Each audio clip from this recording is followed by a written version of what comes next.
Hey guys, welcome back to WebTech tutorial. Today I'm going to show you how we can reset our password in Discover mobile app. If you are new to this channel, make sure to subscribe our channel and don't forget to hit the bell icon to be updated with our new videos. So, without any further ado, let's get started. First of all, open the application. After that, click on Login. Next, you will see this option called Need Help Logging In. You have to click on this. Furthermore, to reset your password, you have to click on Forget Password of either of them.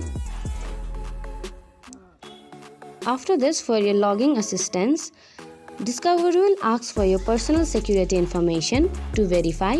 There are 3 steps such as enter information, verify and reset password.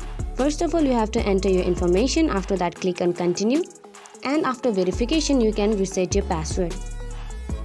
So this is how you reset your password in Discover mobile app. Hope you find this video helpful. If so, don't forget to give us a big thumbs up and we'll see you in next video. Till then, have a good day. Bye bye.